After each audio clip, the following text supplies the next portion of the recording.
What's up, guys and gals, and welcome to another episode of Garage Vlogs. I'm Roy from Roy's Customs, and I'm here today to talk to you about supercharging and turbocharging your vehicle, kind of pros and cons of it. Now, I know this subject's actually been beaten like a dead horse and turned into burger, but I just wanted to give my little 2 cents on it. Number one, if you decide to turbocharge, you are going to get a little better top end. There's actually quite a bit more involved in the installation process, but as far as overall weight that's going to be added to your vehicle really isn't that significant, but you're not going to get that much on low end. And there's actually quite a few components that go into turbocharging a vehicle. I mean, you got your boost controller, you'll need a boost gauge anyways, whether you supercharge or turbocharge.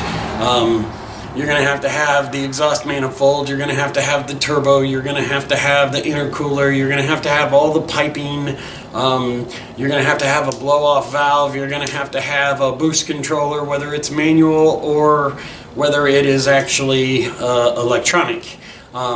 You know, there's just an awful lot that's involved in turbocharging, but you do get a little better top end and a little bit more performance in your higher RPM range. Now, as far as with like a turbocharger, you know, the wear and tear on it, how it's built, what manufacturer made it, whether it's like a really nice good Greddy, or if it's an IHI or skunk or whatever. You know, if you've got a good quality one, it's probably gonna last you a lot longer. But you know, if you get some cheapo $50 turbo from eBay or whatever, it's probably not gonna last as long, and you're probably gonna have to have it replaced, you know, within a year or two. I've actually seen some that has lasted up to 3-4 years. I mean, but these are on vehicles that are just daily drivers that don't go to the track and stuff like that. So, you know, it is possible to get good ones even if you're buying eBay knockoffs and stuff. But as far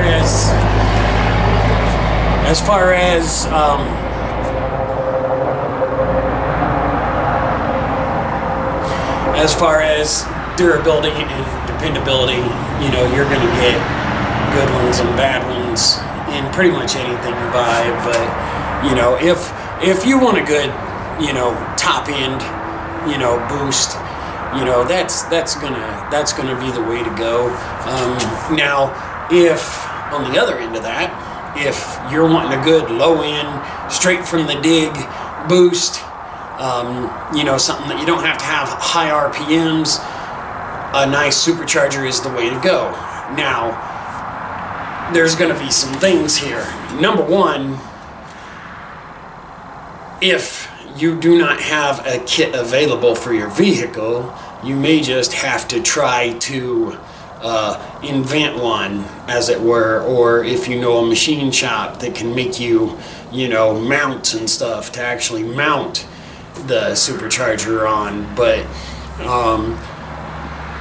usually the supercharger companies, a lot of times they'll have the adapters that you need, or they'll be able to tell you where to get them.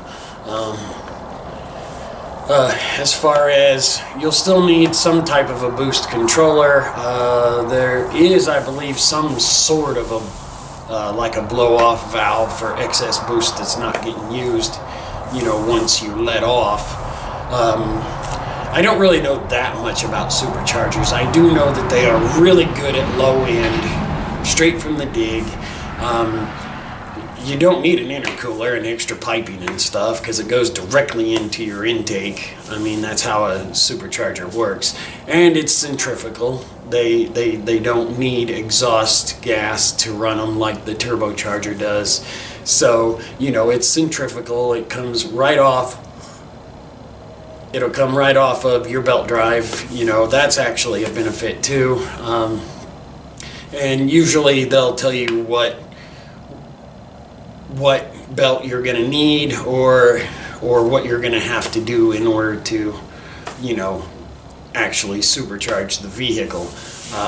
You know, I mean, and either way, they're both kind of complicated, but technically the supercharger is a little bit easier to install, a little bit, especially if you've got a kit for your vehicle.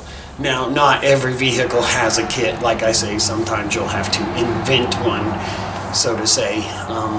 But anyways, I really can't say that I don't like superchargers. I just prefer a turbocharger. To me, they're a little bit easier to tune. You know, you can decide how many PSI you want, and they're a little easier to tune and tweak and get to do what you want them to do. As far as a supercharger, kind of what you get is what you get. You know, I hate to say it. You're not really able to actually adjust your boost nearly as much. I mean, with a turbo you can only boost so high anyways, and with a supercharger you can only boost so high anyways. A lot of times, being their gear run, the gears are set up to only do a maximum PSI for your boost. Now, the thing is like, if you want to get like high boost out of it, you probably want to go ahead and go with a turbocharger, a good quality kit like a Greddy or something. But I'm not plugging no brands, that just happens to be just a big name brand that has really good quality stuff. But anyways, I really gotta say that, you know, I could probably see me actually putting a supercharger on my ZX2, because there was actually like a Ford Focus or something that actually had a supercharger kit. So I know that a kit is actually available for that, and it's got the same engine as mine does, so I could actually convert that, because I've actually honestly already seen somebody that has done it, you know. But anyways, that's kind of my little take on it. Pros and cons. Pros: for the turbocharger, you get really good top end boost. Pros: for the supercharger, you get really good low end boost. You know, from the dig, boom, and it's already there. As soon as you smash the gas, it starts, there's two blades that kind of rotate and create the fan motion. You know, but anyways, it just from the jump, it just starts forcing air in there. But like I say, you have limitations on that, and with the turbo you have limitations on how soon it'll spool up. So pros and cons is pretty much all it amounts to. It's kind of gonna be your choice in the end, whatever you choose to use.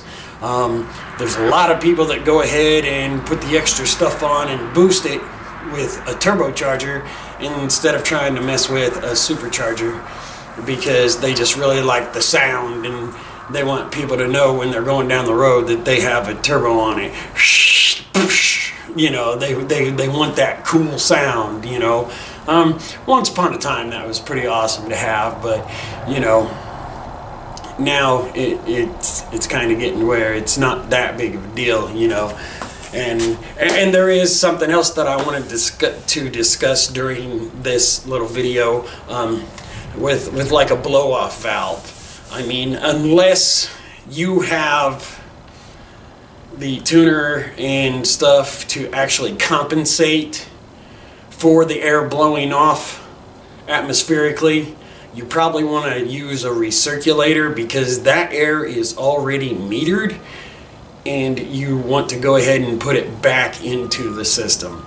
You know, you don't want it to just blow off, because then your system will run rich, you know, which is better to run rich than lean by all means, but you know, you really want to keep your air fuel balanced like it should be, you know. So instead of blowing it off atmospherically, you might as well recirculate it back into the system. You know, I know you don't get that sound, but your engine will run a lot smoother and a lot cleaner if you're not letting the excess air blow off that has already been metered, and then your injectors are still pushing a lot of fuel into it. And this is kind of just something that I wanted to mention is all. So anyways, wow, what else can I really say about this subject? I could even see me turbocharging something, you know, because there's kits available for most vehicles, and you can always have a custom exhaust manifold made for a turbocharger for like almost anything. If you know the right person that's really good with 1/4-inch steel plate and building exhaust manifolds, they can actually build you a turbo manifold that would be a decent quality. I mean, just make sure you know they're not idiots or hacks. But anyways, I want to thank you guys for watching this episode of Garage Vlogs from Roy's Customs. And I'll have another vlog next week about some other random subject. Thank you guys for watching. Feel free to subscribe and have a spectacular day or night, whichever one it is for you.